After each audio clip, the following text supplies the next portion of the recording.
There is a fascinating story in the Talmud Yerushalmi, which I'd like to learn with you today. And based on that story, there is a halachic question, a question of Jewish law, which emerges, which we will also examine.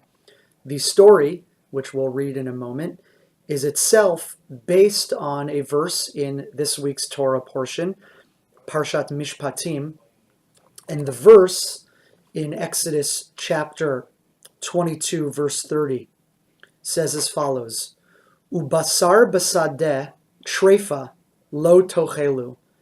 When an animal is found dead in the field, an animal dies of natural causes, that animal is called a trefa, or we might call it in today's halachic language a nevela. Lo tochelu. We are not to eat it. Rather, lakelev tashlichun oto. We can throw it to the dogs. Dogs can eat non-kosher meat, not Jews. Now, there's an important distinction between nevelot and trefot. A nevela, which our verse does not mention, a nevela is an otherwise kosher animal that was not killed kosherly. A trefa, what we would today call a trefa, is an animal which was a kosher animal which was killed in a kosher manner, but upon shechting it, upon slaughtering it and inspecting the animal, we determined that it had some defect, something was wrong biologically, physiologically, which would have caused that animal to die on its own prematurely. And such an animal is also not considered fit for Jewish kosher consumption. It's not kosher. Our verse seems to conflate those two words, and it uses the word trefa, which literally means torn, a torn animal in the field, though, as I noted, we'd call that today nevela. But don't worry about that. Generally, what matters for us is that this verse says that dogs are allowed to eat this type of meat. So, here's the story.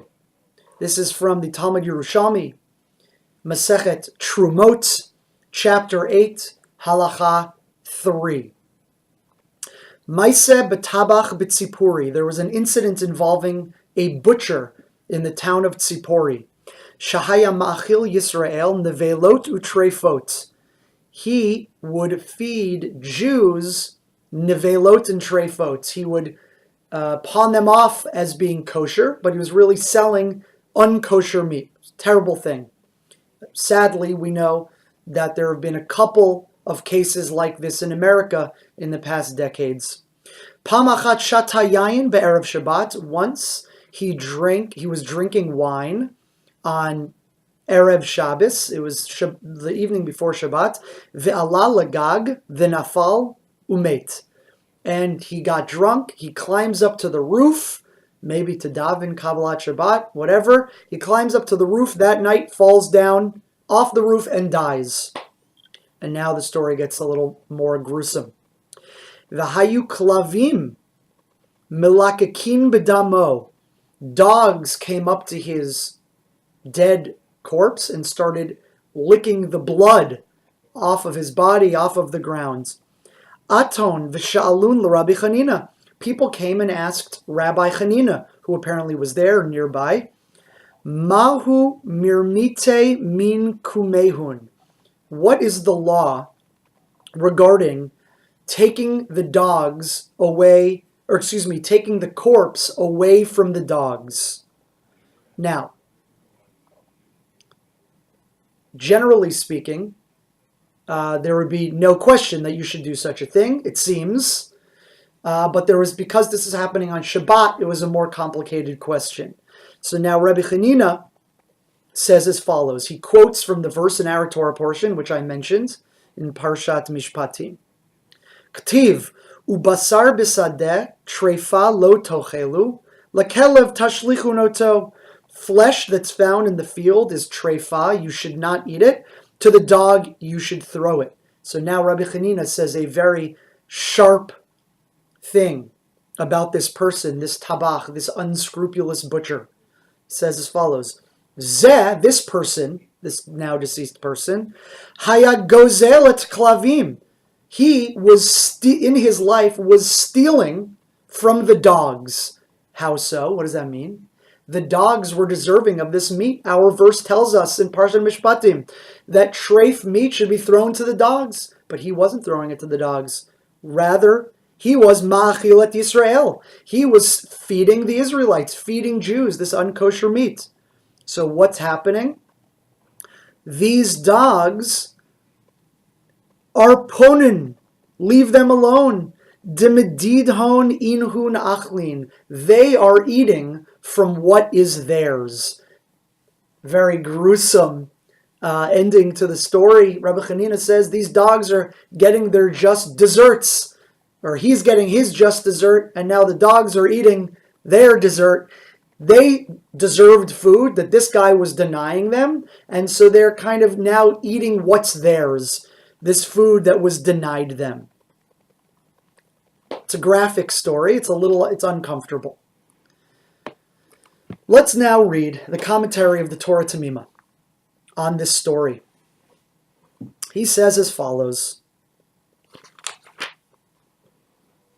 First of all, he says, what does it mean to say this language of the Gemara where it says, medidhu ka'achle, that the dogs are eating what's theirs? So he says that's a reference to the explanation for why the verse says to throw food to the dogs. We haven't mentioned that yet. Why does our Torah say specifically, why does it specify dogs can eat this food? So first, the Torah Temimah says that's based on the other midrash.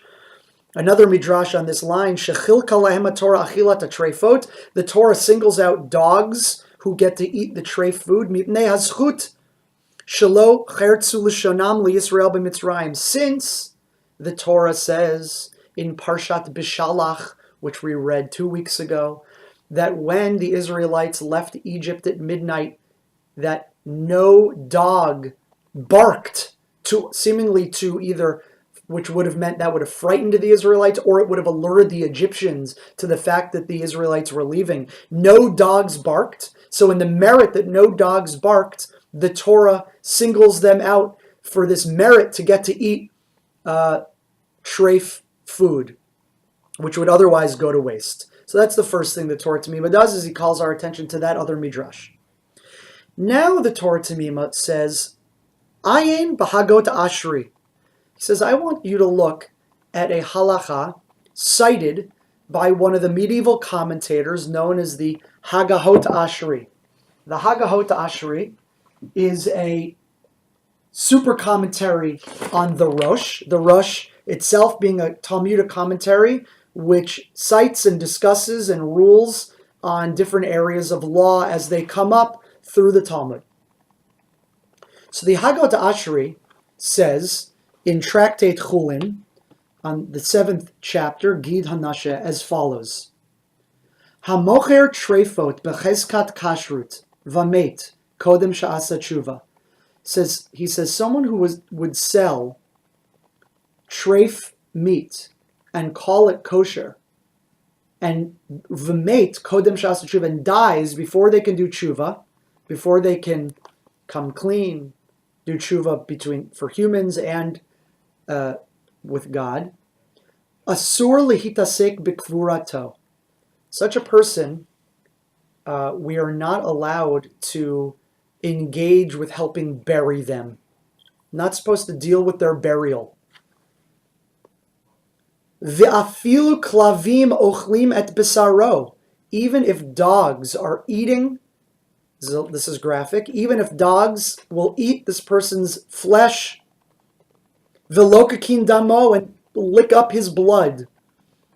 Asur lahavriach me'alav. You can't even shoo the dogs away. And then he says, to conclude, Aval im asa tshuva, but if this person did tshuva, tried to make amends while they were living, ein lecha davar she'omed bifnei balei tshuva. Then of course, there's nothing which prevents a person from doing tshuva, and ostensibly we would, he doesn't say this, but ostensibly we would engage in helping this person have a proper burial, etc. So that is the comment of the Hagahot Ashri. Very interesting. This such a person isn't even deserving of burial. You should leave them there to rot and to become carrion, to be eaten by wild dogs and wild animals. Says the Torah Temimah now on this statement by the Haggot Ashri, this 14th century halachic commentator. Mivoar Shiramaz Lemaisa Zeh B'Yerushami. This comment of the Haggot Ashri seems pretty clearly to be based on this story that we read in the Talmud Yerushalmi, specifically this notion of dogs licking up this person's blood. V'amnam lidati misupakani im kavanat Yerushalmi lahanicho b'lo kvura. But the Torah Temimah says, but wait a sec, did that story in the Yerushalmi say that such a person doesn't deserve a burial? When you, dear listener, were listening to that story being read, did it sound to you like the halachic ramification, the halachic conclusion, the legal conclusion of that story was that such a person does not receive a burial at all? The Torah Temimah says, I don't think that's what that story said. And now he's going to prove that in several ways. Yan ki hakvura mitzvah min Torahi. Certainly, burial is a mitzvah in the Torah. It's a positive commandment. And this is all derived. The laws around burial and a quick burial are derived from the Torah, later in the Torah. The halanat hamet he below tase kenoda be Parshat Kitetse. It's all in Parshat Kitetse. Not only do you have to bury a person, that there's a positive commandment to do that, but there's a negative commandment, a lo tase, that you can't leave a person without burial for an extended period of time. Velo matzina shechilka haTorah ben tzadik l'rasha, and we don't seem to see that the Torah distinguishes between righteous and evil people vis-a-vis the obligation to bury them.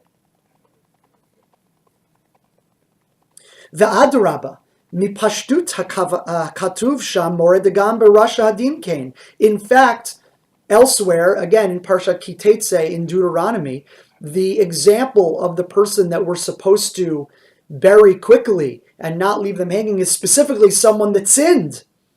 Shahare katuv sham ki ye be'ish chet mishpat mavet.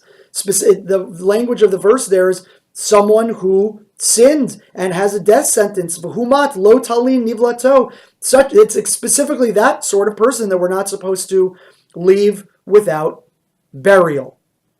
So first, the Torah Temimah says, I don't understand. I don't think that our story here in the Talmud Yerushalmi about the unscrupulous butcher is saying that you're not supposed to give that person a burial. Don't we know that the case in the Torah itself of someone who were dafka specifically supposed to burial is someone who had a very grievous sin? And he goes on. V'yoter mizen nira de berasha yesh yoter svar l'maher l'kavro mikvurat tzadik. He says also it's logical that it's the very person who sinned who's more deserving of a quick burial. Why? Because there's a Talmudic discussion which suggests that the reason you have to bury someone quickly is that leaving them without burial is considered a chilul Hashem. It is it's a profaning of God, of God's name. Humans, we know, are all made in the image of God. But specifically, it's even more of a profanation of God to leave a sinner. Why?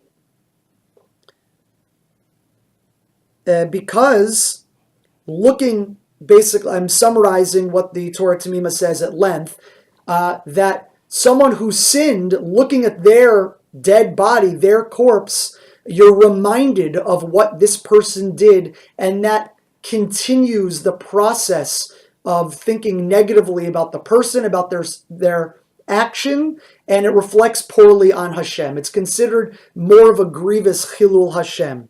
Masha'ein kain b'tzadik, but a righteous person, this is very fascinating, it's a little counterintuitive, but I also think there's a logic to what he's saying.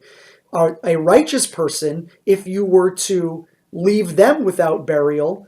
Well, you look at them, you look at the body, the corpse of a righteous person, and you don't think negatively about what they did. You think positively about what they did. That doesn't create a Chilul Hashem. So in a sense, there's more reason to bury a Rasha, an evil person, more quickly, or less than that, a person who did an evil action more quickly. Ve'im kain, and if so, if you agree with that, benidun didan, in our case of the unscrupulous butcher, yomru mipnei ma lo niten zel kvura mipnei she'echilat Yisrael nivelot v'treifot. Why shouldn't this person receive burial? Yes, they fed non-kosher meat to Israelites. V'harei zeh chilul hamakom v'Yisrael, and this indeed was a profanation of God's name and of the Jewish people. But because of that, according to his logic, we should certainly bury this person quickly to get rid of this sort of festering Chilul Hashem, profaning of God's name. Now he gets back to the Gemara, the Talmud Yerushalmi. Rabbi Chanina Yerushalmi kan anichu lehen. So when Rabbi Chanina in our story says, leave him, inyan acherhu. This is for a totally different reason, which I briefly alluded to when we were reading the story. Ki maisezeh kimavor b'Yerushalmi haya b'Shabbat. This whole story happened on Shabbat.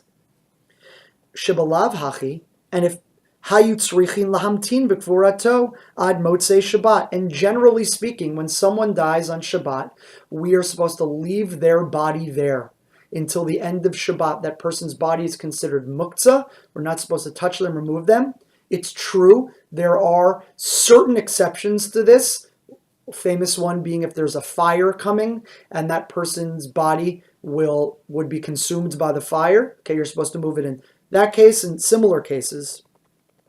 But in our case, Sha'alu kimaforish b'loshan ha'sheila mahu lahaviru milefeneihem. The specific question is, should we remove the body from the dogs?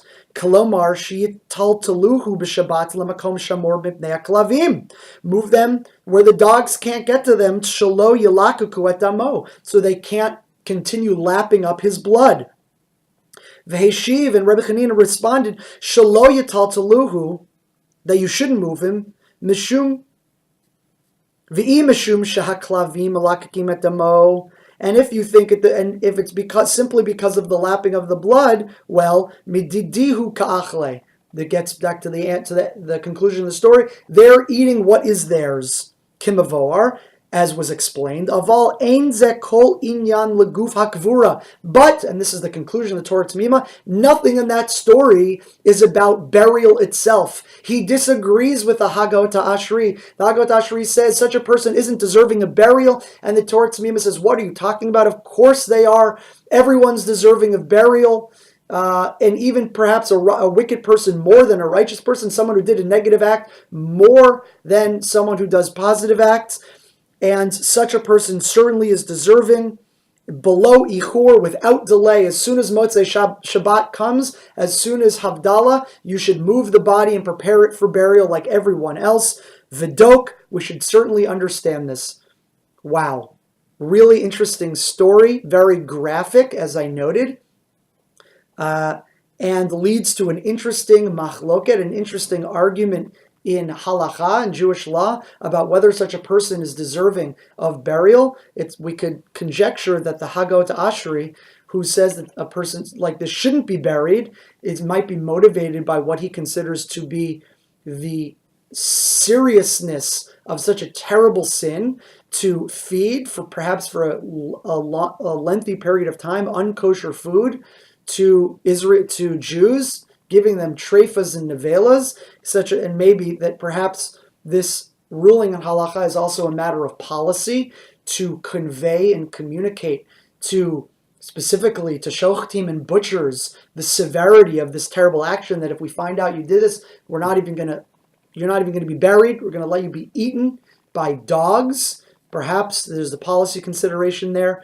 But anyway, a fascinating discussion, all based in our Parsha on this notion of throwing such meat to the dogs, and it leads to this great conversation. Always a pleasure learning with you. More next week.